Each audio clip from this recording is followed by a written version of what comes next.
He was a rock star. Long blonde hair, perfect shape, hit it 100 miles. Let us call this the triumphant return of Greg Norman. Greg Norman. This is the Runners Up Club, a podcast about unsung heroes, lovable losers, and forgotten failures. For those with a few minutes to spend on those who spent theirs in a losing cause. Hi folks, Ray A here with a runner-up tale from the world of golf. Full disclosure, I haven't played much golf in my life. I've actually played more miniature golf. That's the version with windmills and overgrown mushrooms. Than I have big boy golf. And if I may be so bold, my stats in mini golf are actually pretty good.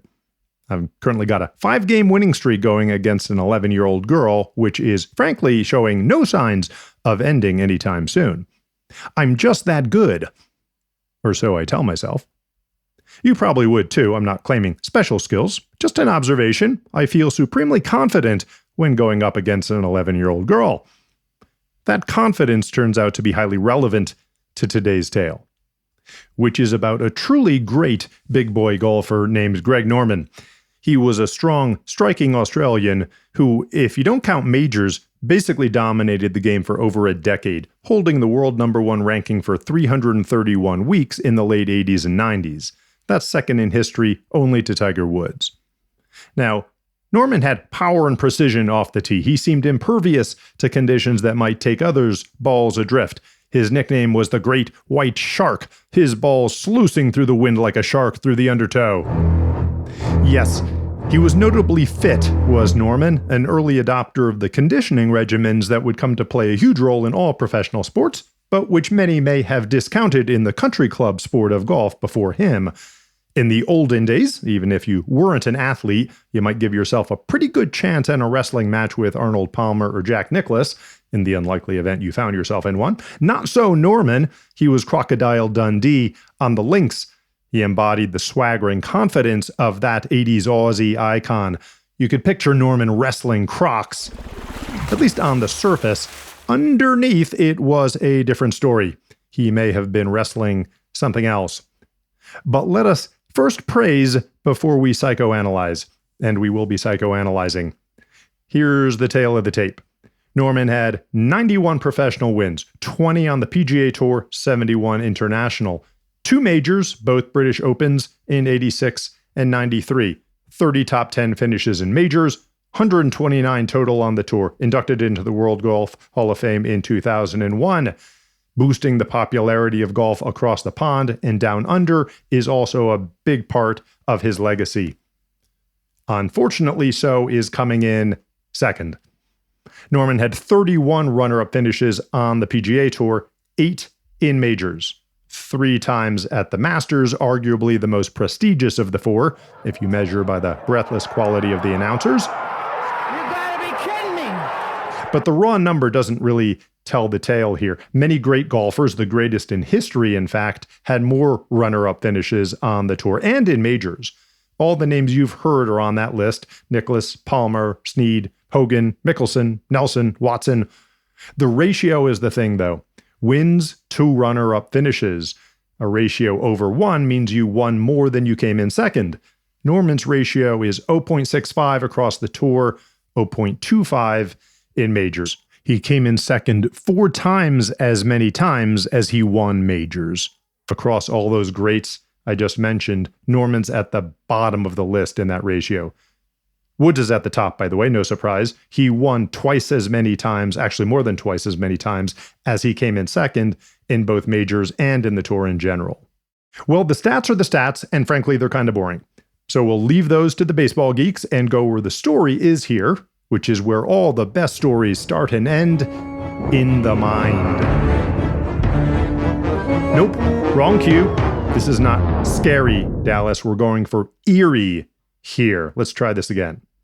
We'll go where the story is here, which is where all the best stories start and end, in the mind.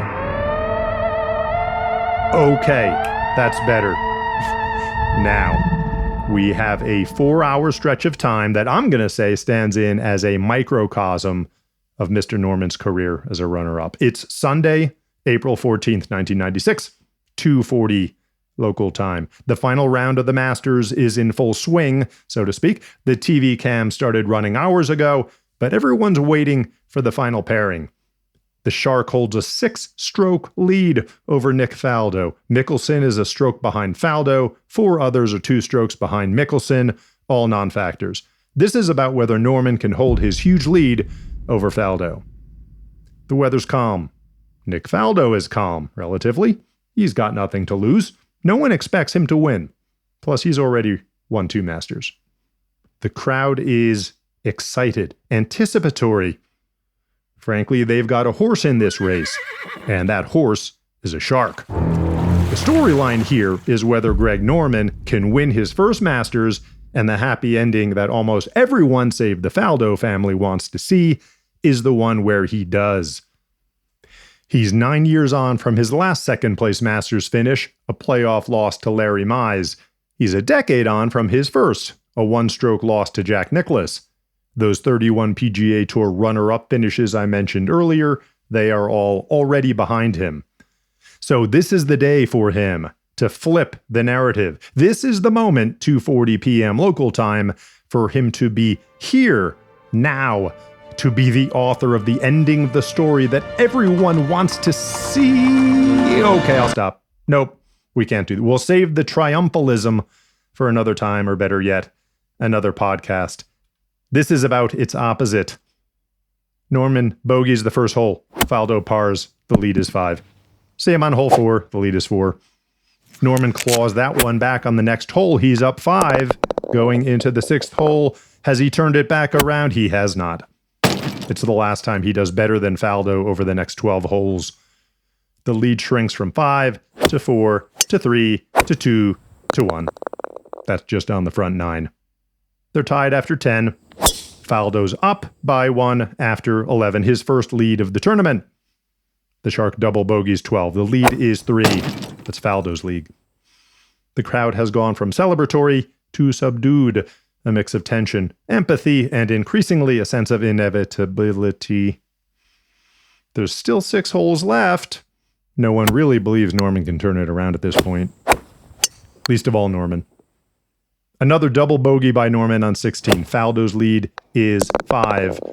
Everyone, except the Faldo family, is crying in their f***ing Azalea cocktails. The TV audience has switched to other channels. The producers are considering cutting to the movie Heidi. Look it up. The players both par out the final 2 holes. Faldo wins by 5. The Shark is noble in defeat. He was always noble in defeat. And everyone moves on to other things. There's always next year and the year after that. But for Norman, there's really not. His best Masters finish after that would be 6th in 1999. He won 2 more PGA Tour events, but never seriously contended for another major. We can't look away. We don't want to look away. This is the Runners-Up Club. Okay, what's going on in Norman's mind? Thank you, Dallas. Sports psychologists have had something of a field day explaining Norman's collapse that day. Most interpretations revolve around a few concepts that were in formation in the 90s and have since become much more well understood. So, with Mr. Norman's forbearance, we'll play armchair sports psychologist for a bit and render the following explanations, which are all related. First, there's the concept of a fixed mindset. That's a belief that your skills and abilities are static. They can't change. You either got it or you don't. This as opposed to a growth mindset, which is a belief you can evolve your skills through dedication, hard work, etc. Those with a fixed mindset are less likely to adjust to evolving situations. Then there's the concept of catastrophe theory. This is where a sense of anxiety and arousal, mental and physical, steadily increase to a point where instead of seeing a gradual drop in performance, you get a sudden, dramatic collapse. You can make a case that Norman's collapse started on the first hole bogey. You can argue it started on hole 6 after Norman's clawback point on hole 5. Either way, what we did not see that day was a gradual back and forth culminating in a tight Faldo victory. We saw a guy falling off a cliff. Then there's the self-fulfilling prophecy. This is my favorite. That's when you behave in ways that make it much more likely you'll experience an outcome that you feel is destined to occur. All it takes sometimes is for a seed to be planted, and a narrative takes hold of the mind. A script is written that refuses to be unwritten, and that future plays out, frequently ending in tragedy, as with Oedipus, sometimes in farce. That would be Dan Aykroyd manifesting the Stay Puft Marshmallow Man in Ghostbusters. Oh no, mother puss bucket.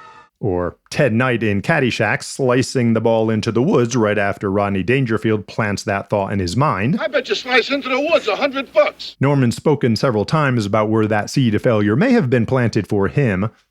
Here's a snippet from an interview with Dan Patrick from 2024. What was said the night before with you're around friends, you're leading by 6 shots? Anybody coronating you and saying... Oh, no, look, there was a British journalist called Peter De Bruyne, a crotchety old, Palm, great guy, got on very well with him. And there's Peter at the end of the bar drinking his scotch, and he says, yeah, not even you can fuck up a 6-shot lead tomorrow. Excuse my French. So I walk out and I go, oh my gosh, why did he even say something like that, right? And because you don't want to have that yet. And so I walk out and I'm going, forget it. Get in the car and just let's go home. And so anyway, that was Peter. But he meant it in good, all in good faith and honesty. And but that was the last thing that I remember that really rattled my cage a bit, when I look back on it. Not even you can F this up. Now, Norman was quite nice to that sports writer, but I gotta say, shame on him.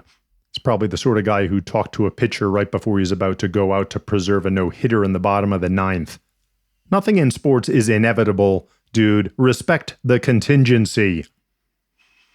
Anyway, the seed was planted. The inevitability of his success was voiced. Norman says the comment rattled him, and I'd say that's where the narrative of his own failure, the prophecy, if you will, took hold. The script that would refuse to be unwritten. A little detour here. In modern times, this self-fulfilling prophecy idea frequently arises in a more positive way in self-help contexts. Visualizing success, manifesting your own reality. You've heard all these, I assume. The power of positive thinking. The secret. That's the version where you can attract positive people with your own positive energy. Now, I have no big beef with these theories. I think they're all very mockable on some levels, but also have more than a few grains of truth. In fact, if you're of a scientific bent and are so inclined, you can find a grounding for some of these ideas in quantum theory, the observer effect, the primacy of consciousness in creating reality. All super cool, fascinating stuff. Too big for here and now. In the sports context, though, I gotta say I find this manifesting reality concept very problematic. By granting individuals the power to imprint the future with a version of reality, not just around subatomic particles, but macroscopic phenomena like the outcome of sporting events, it also implicitly condemns those who fail to do so as being fundamentally weak of mind, doesn't it? That's what you hear a lot of pundits muttering under their breath, or saying explicitly sometimes. It's the text or the subtext of a lot of the takes on Norman, that he was a choker, that he was physically gifted but mentally deficient. Well, I think that's all just hogwash. Okay, enough psychoanalyzing. We've got 3 frameworks here to try to make sense of Greg Norman's overfamiliarity, shall we say, with the number 2 slot on the final leaderboard in his career, and particularly in the 96 Masters, fixed mindset, catastrophe theory, self-fulfilling prophecy. Take your pick. It's multiple choice. You can pick more than one. They're probably all true to some extent. But fundamentally, our view doesn't really matter. It's ultimately Mr. Norman's script, his to author, and his to flip, from inevitable success to inevitable failure to eventual success. Perhaps equally inevitable. I went to the school where my kids were at the following week, and I went to the soccer field where my son was playing soccer. And this guy came up to me, and he put his arm around me. He said, "You've taught me so much how to teach my child about the game, how to, respect and treat, and even in failure, how you carry yourself. So I actually won that golf tournament in a lot of ways because I learned so much from the outpouring from people around the world. They wanted me to win. People wanted Nick to win too, but at the end of the day, from that moment onward, my life changed. That was from that same interview with Dan Patrick. The whole thing is on YouTube. I highly recommend it. Let's end with a ceremony. Mr. Norman, this is your invitation to our club. It may not be as distinguished in the eyes of some, as is the clubhouse at Augusta National, but like all of our inductees, you're invited to walk through our virtual doorways, where our digital avatars stand at the ready to present you with a jacket. It's not green. It's a sharkskin suit, in fact, quite a great one. White in color, big at the shoulders. Very distinguished, if I do say. Time's up for today. I'm off to another round of mini golf with the 11-year-old kid. It's pretty much a sure thing I'll win again. Extend my streak to 6. Of course, when we play, it's not so much about scores or winning. The play's the thing. It's a true win-win. No runners up here. This podcast is created, written, and performed by Ray Augustinelli, and produced by, with original music by, Bad Hat Media. Find more at runnersupclub.com. Until next time, keep running.